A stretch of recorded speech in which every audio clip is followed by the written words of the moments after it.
afternoon, everybody, and welcome to the Tuesday edition of Heading Back to the Window with Scott and Scott. I am one of those Scotts. I am Scott Steen, lead handicapper over at winnersandwiners.com. And I'm your co-host, Scott Reichel, senior handicapper over winnersandwiners.com. And together we make up Heading Back to the Window. Why Heading Back to the Window, Scott? People ask us that all the time. Why we call it that? I don't remember anymore, but it used to involve actually winning tickets and, getting paid. Are you just saying it's been a while since you've been back to the window? It hasn't been an insanely long time, but let's just say it's been a rough week or so for me. Yep. I'm ready to put last week in the rearview mirror, man. How'd you end up yesterday? I had a play in hockey. Both teams used the backup goalies, and the game went under 5.5. So not a fun time. It's not especially fun when the guy's making a season debut and he has a 34 save shutout. Not great for the over. Not good. Not good at all. We had a couple of plays from the NFL game. Nothing went the right way as the Seahawks.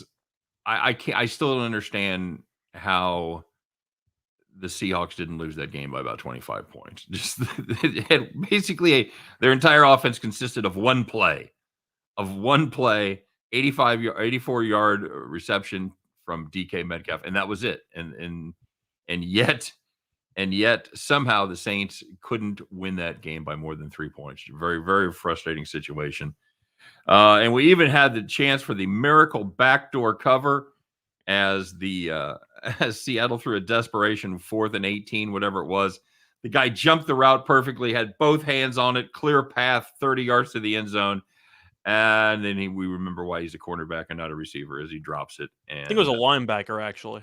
Was it a linebacker on the receiver? Pretty sure it was DeMario Davis. Oh, God. All right. Well, that's a little more explanation then. Very good. So yeah, we got a few people joining us today.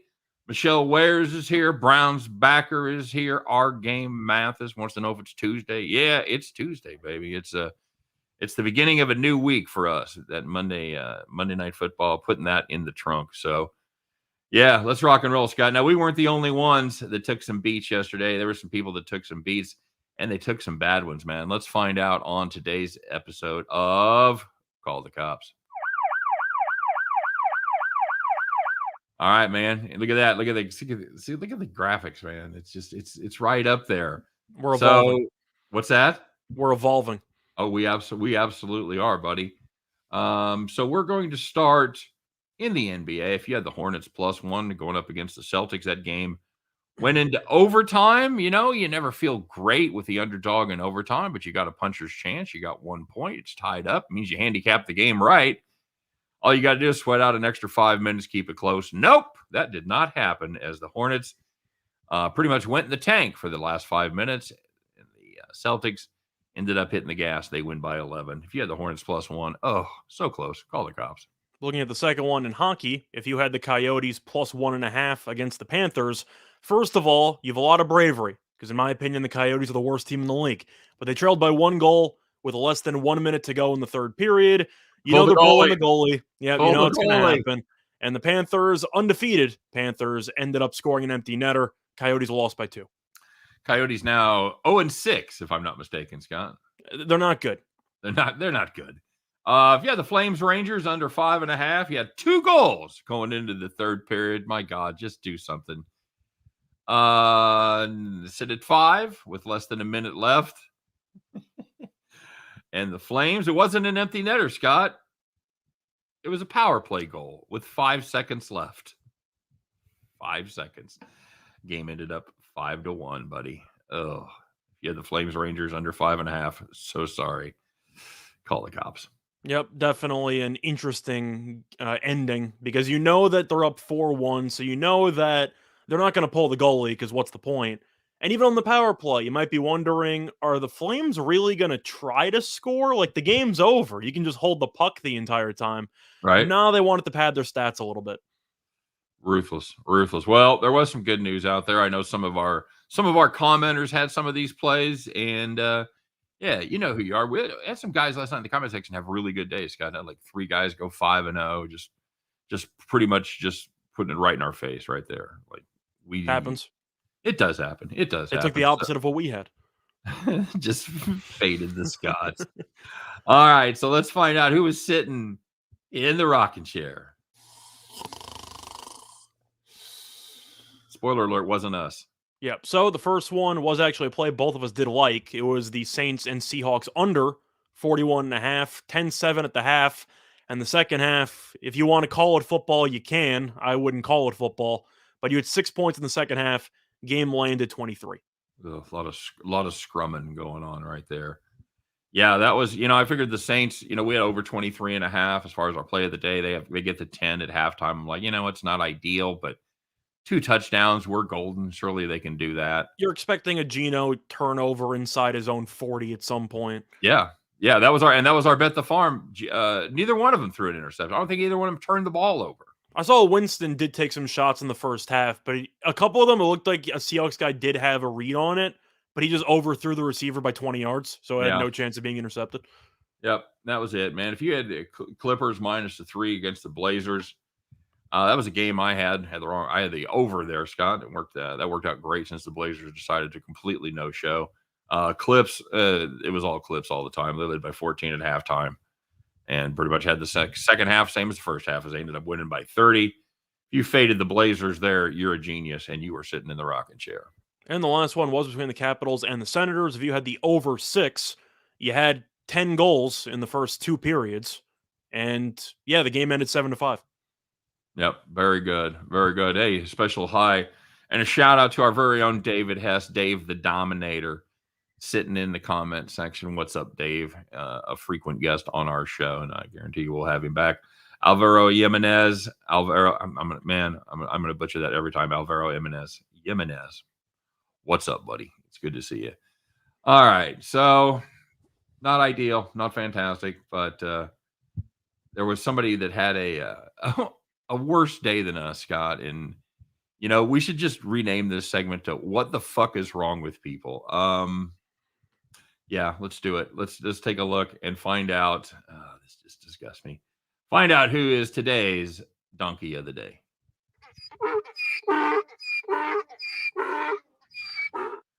All right, go ahead. So we're going to go to hockey in this one, and this was an interaction that happened between a fan and a player before the game actually started. The Columbus Blue Jackets were taking on the Dallas Stars, I believe it was a day or two ago, and the Stars fan decided to try to taunt the opposing goalie. Now, I'm not sure what your stance is on taunting.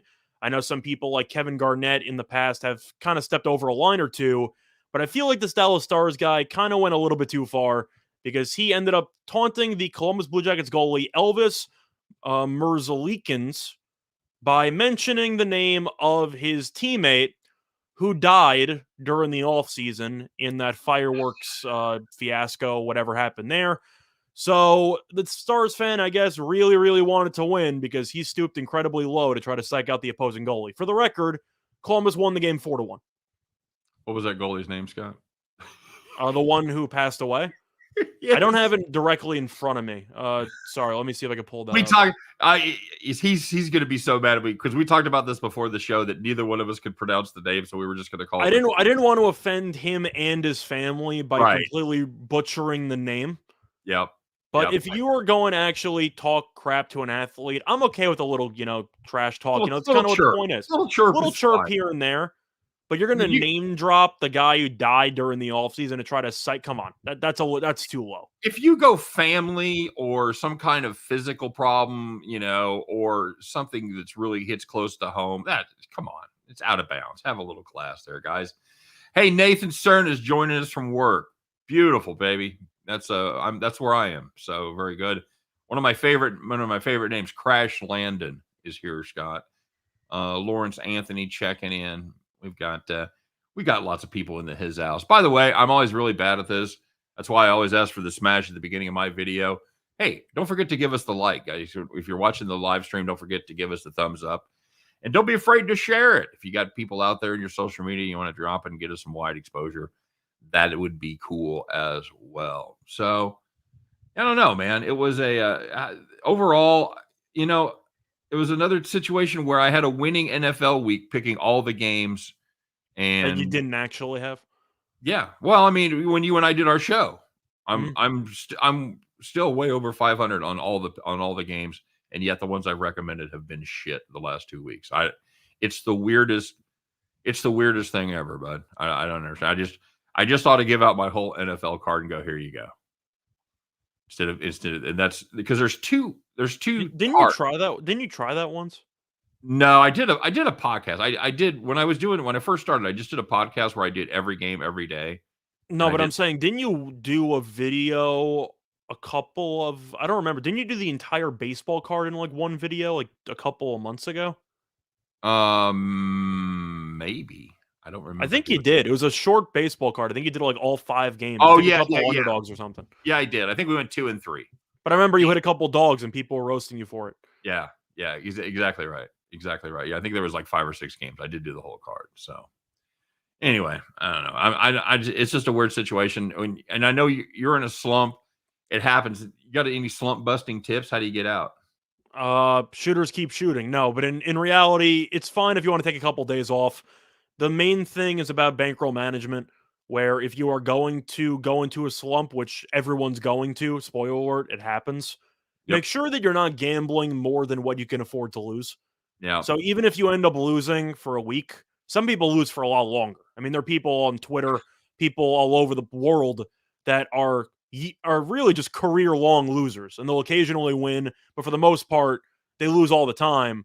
The point is that make sure that you're actually prepared for potential Armageddon, where if you end up losing for a week or two, you're not suddenly selling your house. Let's put it that way. Yep. Agreed. And it's very frustrating. I had a fantastic September as part of my premium subscribers. We had a 12-game winning streak. We had a 6-game winning streak, and you're feeling on top of the world. And we hit October and can't do nothing. So you know what? From what I've actually seen around just Twitter and everything like that, a lot of people seem to be having awful gambling Octobers.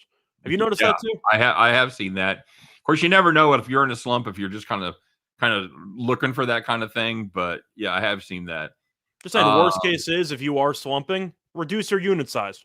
You're yeah, usually betting $200, bet 100, don't bet chase. 50. That's it. That's it. Don't because it's like trying to when you're 3 touchdowns down, you can't get it all back in one drive. So thanks, Nathan. Appreciate it. Fernando it says all my ex-wives say I'm a loser. Okay, that's funny as shit right there. And apparently Tom Brady gave the dude an entire Bitcoin. See, good for him for getting Mhm. something that's worth about 62K. I'm assuming it's going to go up more. Apparently 73, according to the comment section. As of right now, I believe it was 62, but I'm assuming when news came out, Brady gave it to the guy. Wouldn't you assume that increased the stock for Bitcoin if Brady's Probably. giving it out to somebody? God, I had a guy that I worked with that was trying to fucking get me in that shit when it was like $700, and it had gone up to 1,200 and then dipped. He's like, now's the time to buy. It's like 700. Like, yeah, this is. I have a friend that was into it 4 years ago, and it was like Yeah, that's about what this was. 7,000. This is about 4. This is about 5-6 years ago. Yeah, yours was 700. My guy got in for like 7,000 or something, and I just didn't bother. You Right? actually invested in any cryptos right now? No, Not you're no, not even dabbling. no. Not I even a looked. sprinkle I on the looked. Dogecoin. I For the I memes? was looking at Dogecoin, Well, that's just a and pure scam. That's just a fun scam. but it's still out there. Anybody in the comments section? I know there's a lot of crossover between sports betting and crypto, and I know it's more of an age thing. That's how I got into it. I got into it because the way that I used to deposit into actual betting accounts was through crypto. Right. But I actually own some Ethereum, so I actually do have a little bit. Yeah, in I knew you'd said that. I looked into getting the Dogecoin, and then it seemed because they had the unlimited supply, and it seemed like, well, this It's a isn't- scam. But it the didn't point make is that it really all came down to Elon Musk saying on Saturday Night Live anything positive about Doge or nothing. He said nothing and it plummeted. So now Yeah. it's at like I don't know 30. I think like I don't even know. But I have some Ethereum. I'm dabbling. I'm not going crazy with it, but I'm up. So it could be worse. Rivals 4 says it's only going to go up. It's still only going to go up. You can still get in at 73 grand. So I agree. Is it time to buy Bitcoin, or is it time to find the next thing? Is there going to be find the next thing? Find the next betting future? No, well, basically, that's what you're doing. You find the next coin. What is it? So I'm going to be honest with crypto. I still don't fully understand it. But the only thing I know is that people swear by it. And as long as other people keep driving up the price, I'll cash it out for money in a couple of years. Right? Why I not? got I got Eric Nesbitt said I got cold hard cash. Goddamn right. I was like, I keep it under my mattress like a normal human being. All these kids and their crypto computer currency. I don't know. I don't really understand NFTs, but I do NFT stuff a lot because I immediately flip it and I make money. Yeah. I'll hold on to an NFT card for a maximum of 10 minutes. And I flip it and I immediately make $200. So Brown's even if I backers don't said, understand it, at least I'm making money. well, that's what's important. Brown's backers says, how do they mine crypto? Like, apparently with a shit ton of computer power. That's actually how my friend got into the thing at 7,000. His older brother was actually mining for Bitcoins back in the day. Right? So because of some, I don't want to call it nepotism, but inside information, he told his younger brother, this thing called Bitcoin, it's going to the moon. And my friend's like, really? I'd never been to the moon before. And he just invested in it. I think he has a couple of Bitcoin. And to answer your question, Zach, yes, we do see your comments on Facebook.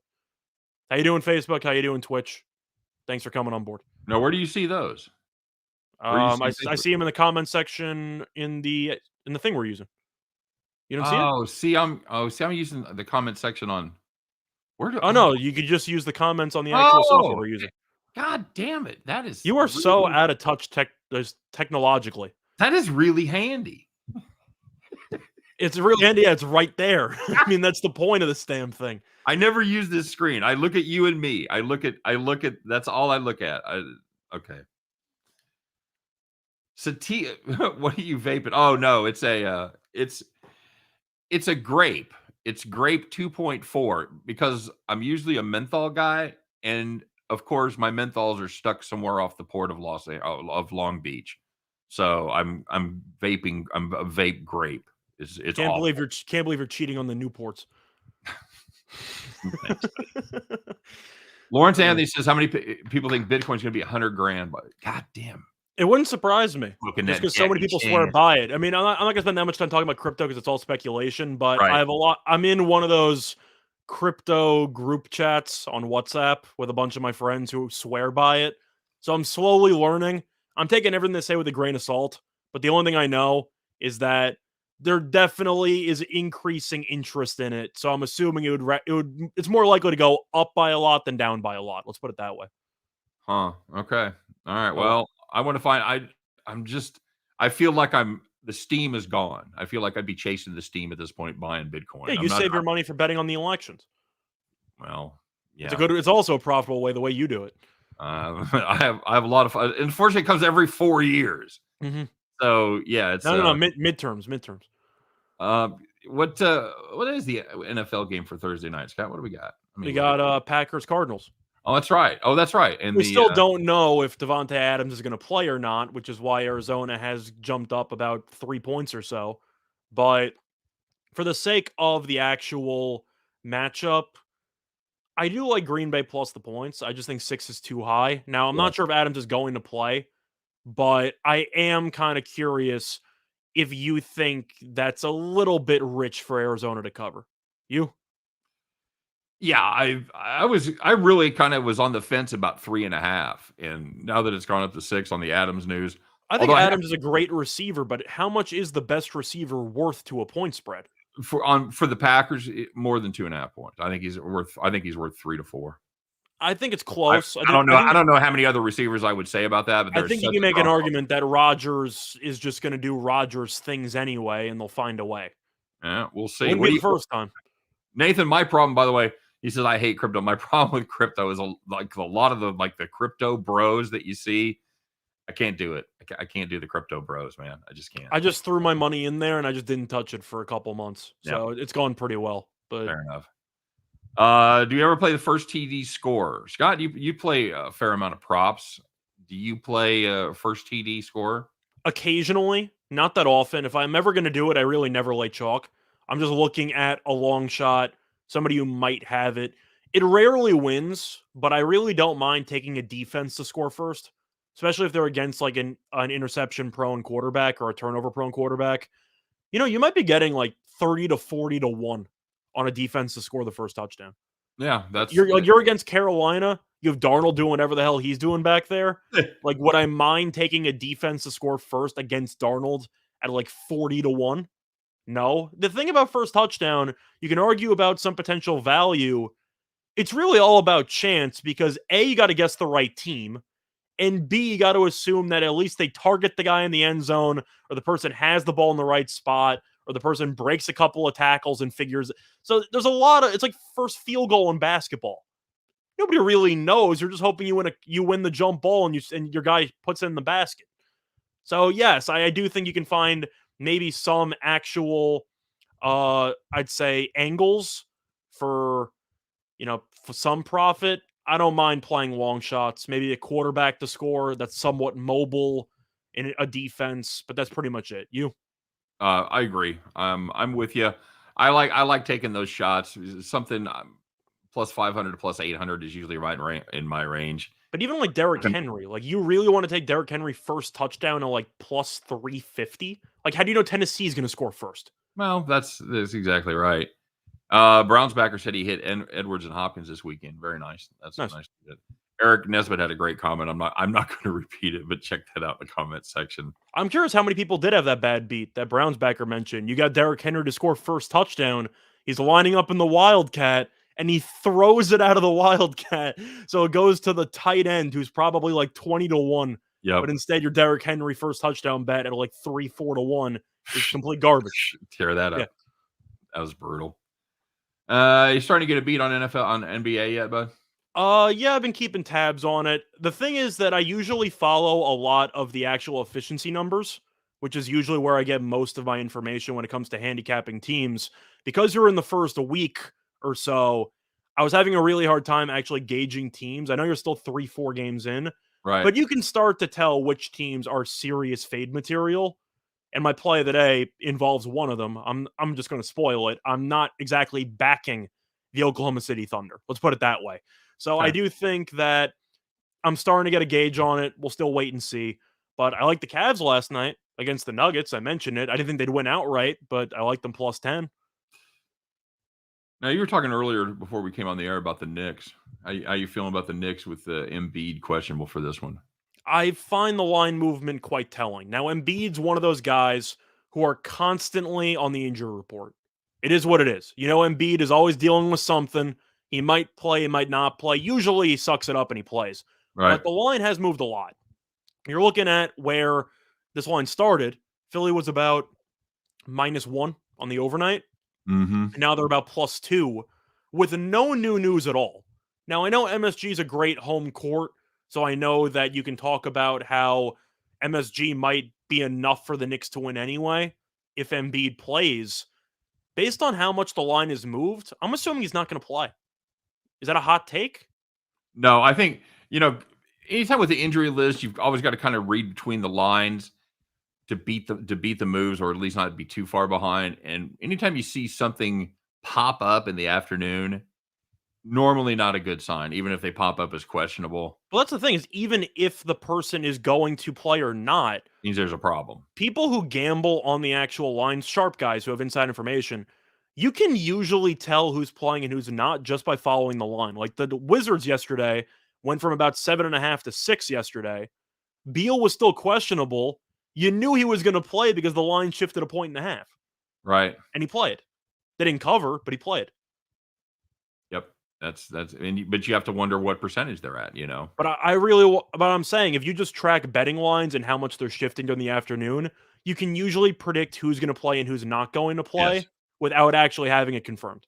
Yep, absolutely true. And I got to be honest, you got the guys that are on that are doing the Twitter stuff, they're doing the YouTube stuff, and everybody's going to tell you they got inside information, they know this, and nobody knows shit. Nobody's got. There's 5 guys. Yeah, 5 I to do 10 think. guys I think that there are some people in the desert who actually have connections, No and if question. they bet on a game, they just have a certain aura where if they're betting the game, the odds makers don't need any other action. They're shifting it. Oh, that's all that. Oh, that's very true. You know, you're Bill. It's not, Billy Walters is like an example of that, but of Yeah, course, maybe not him Kenny White, necessarily. Crack. You know, those Yeah, guys are seriously they're moving lines. yeah. But So you might look at an argument saying, well, what if a bunch of bets came in on one team? They're usually moving it if one or two known sharp guys are yeah, betting on something. That's all you need to move a line.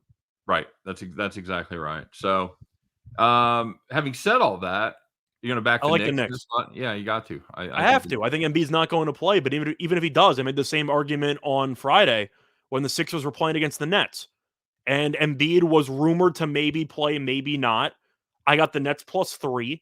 They were getting killed the entire game because Embiid ended up playing, but the Philly choked and the Nets won. But my logic was if Embiid doesn't play, I love the value I'm getting. And if he doesn't play, if he does play, there's still a chance that the team that I bet on could cover. And I think even if Embiid plays, I think the Knicks could cover this number. But if Embiid is out, then of course the Knicks are going to close at 6.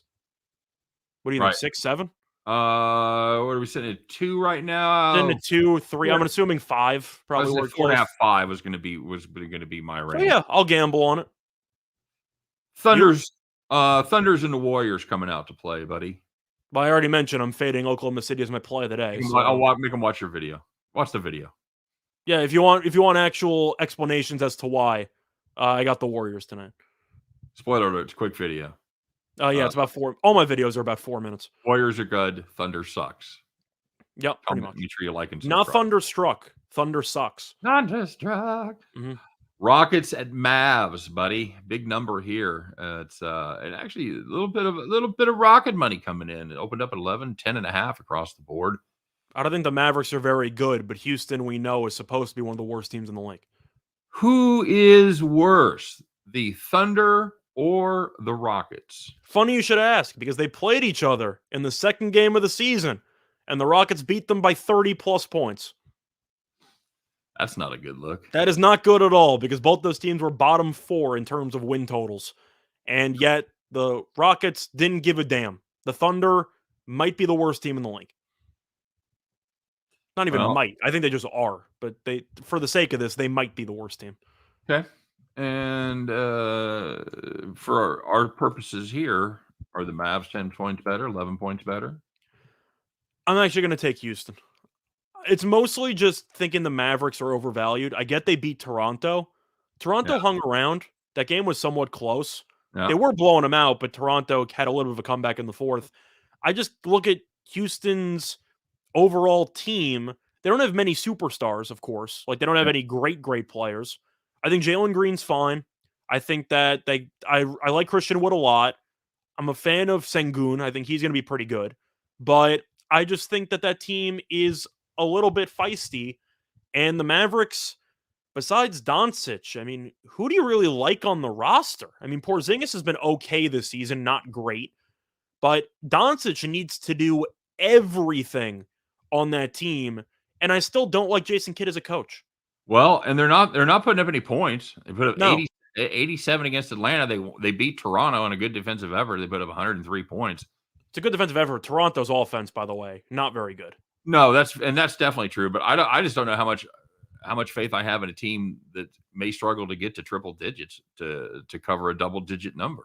That's fair. I just think Houston does have enough three-point shooting to potentially score against this team. Yeah. I think Dallas is going to win. I'm not going to pick Houston to win the game, but I'm kind of viewing it like how I viewed the Cavs and with Denver yesterday, where I just think one team's favored, simply put, by too many points, when you can just look at the actual makeup of the favorite and say to yourself, it wouldn't surprise me if Dallas just sleepwalks through this game.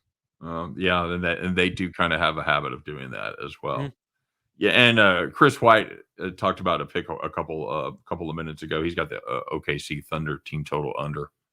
Big fan of that play. Yeah, that's a dreadful defense. That's a dreadful offense. I mean, that's a team.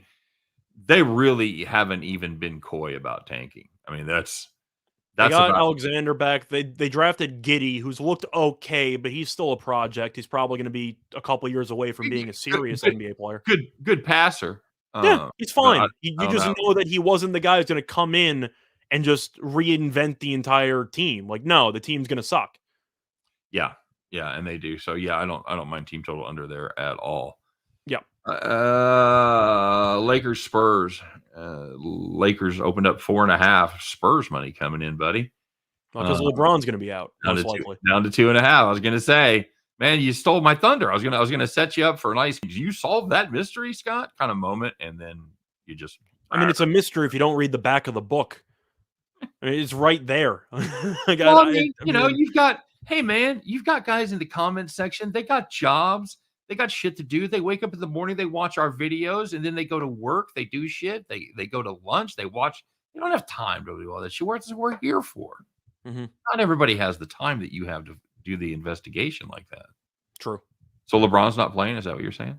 When you're downgraded to questionable, Yep. I'd assume there's about an 80% chance that you're not going to play, That's what we talked especially about. for a guy who's been around for so long. It's the 4th game of the season. He had ankle issues last year.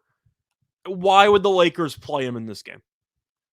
Yep, I agree. It's he's played 3 games. It's time for a day off.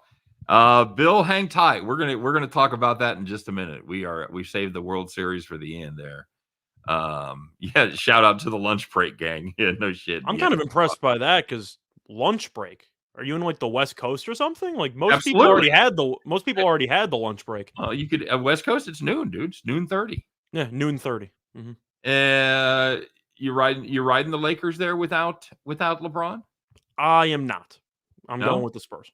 Wow, you think Just because of the fact that I don't think San Antonio is a great team by any means, but Yeah. it's always a tough place to play.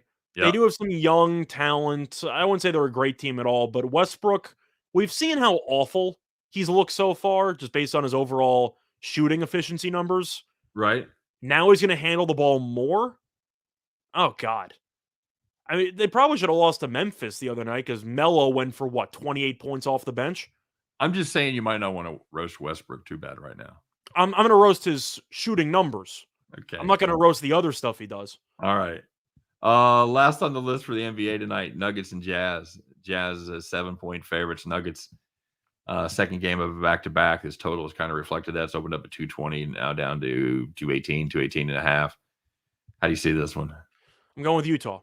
Denver at a no-show. Clear look-ahead spot for Utah the day after. But Utah fared really well against this team last year because this team is really, really good at shooting. And Denver, when you had a hard time keeping up with them last year, they brought basically everyone back, and you're missing Jamal Murray, and your team's clearly worse than it was last year.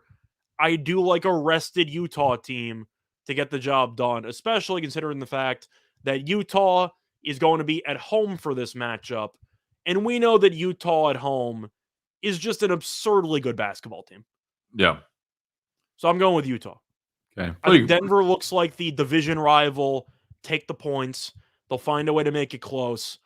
I'm not fading Utah on Utah. David Hess says take the over. Take the over in the Utah game, Dave. Scott, how do you feel about that? I don't like taking overs with teams on back-to-backs, but Denver is a team that could score. It depends if Utah controls the pace or if Denver controls the pace, because Denver, I think, wants to go slower. Utah wants to go quickly and just chuck up a bunch of threes. So the question is, which team's pace will reign supreme? You'll probably be able to tell within the first quarter, just based on how the game's going. I'm going to lean under. I don't have any great opinions on the total, but I do think Denver +7 does look like a bit of a trap line. You? Well, and both of these teams right now, Scott, aren't running much pace. They're both bottom 7 in the NBA in pace right now. So Well, I mentioned it with the Harden stuff yesterday. The league as a whole, the scoring is down dramatically, and the odds makers really haven't adjusted at all.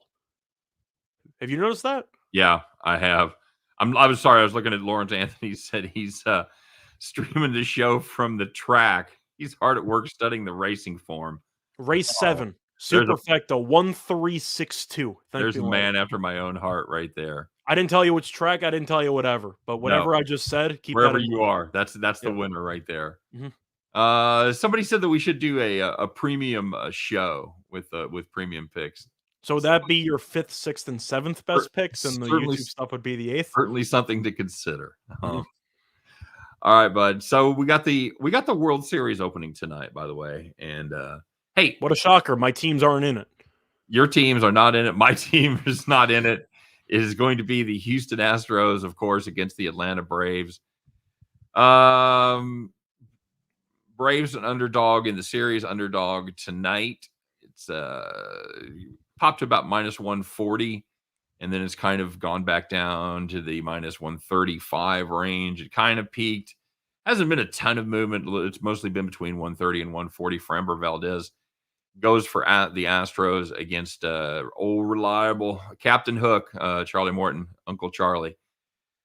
Now, Scott Valdez was outstanding his last time out. 8 innings, 1 run, 3 hits.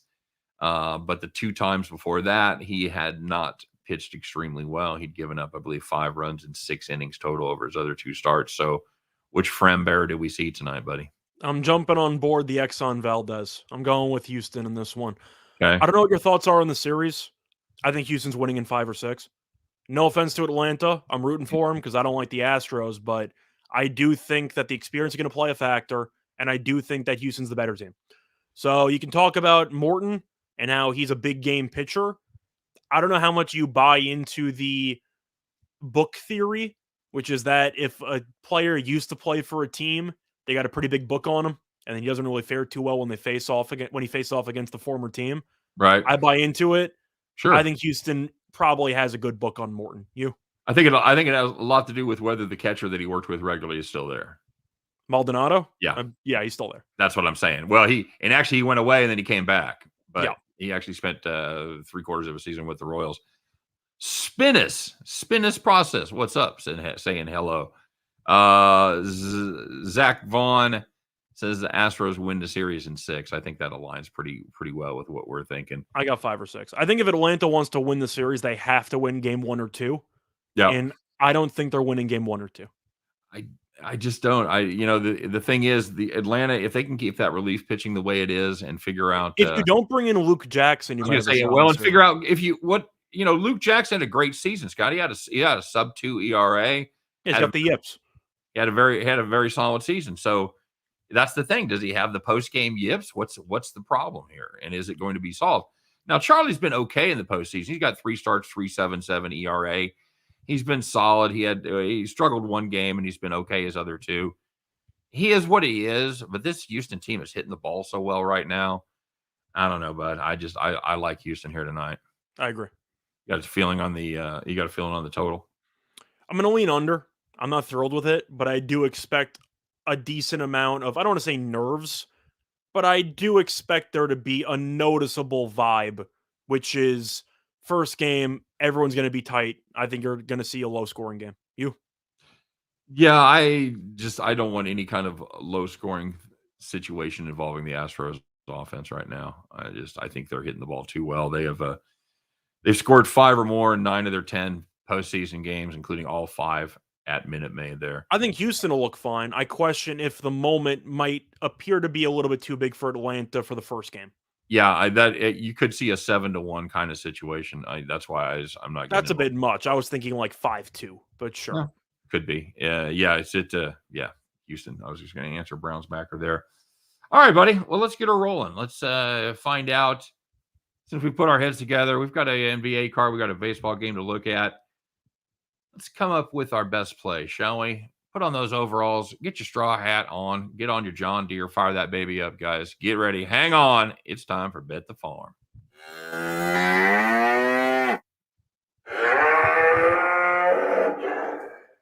All right, Scott. Well, we already talked about how we did yesterday. No need to belabor that point, but you know what? It's a brand new day, baby. What do we got? So we're going to take a huge plus price, something that we rarely do on the show, but I do love the value. It is Russell Westbrook to have a triple-double at plus 270 on FanDuel. Now, you might be wondering why he hasn't had one yet this season, but he's playing a bunch of minutes, at least 35 minutes in every game this season. Last 2 games, he's been close. 15-11-9 and 13-7-13. But LeBron, as we mentioned before, we both think is not going to play. And if he's not going to play, that means the ball will be in Westbrook's hands all the damn time. And we know Westbrook is known to stat pad every now and then. I think you'll see him put up some numbers. Plus, the issue you might be worried about is rebounding, because when you're with Anthony Davis, when you're going to be with DeAndre Jordan for a little bit and company, you might be worried about the rebounds. However, San Antonio, not a good rebounding team, ranks 26th in rebounding rate.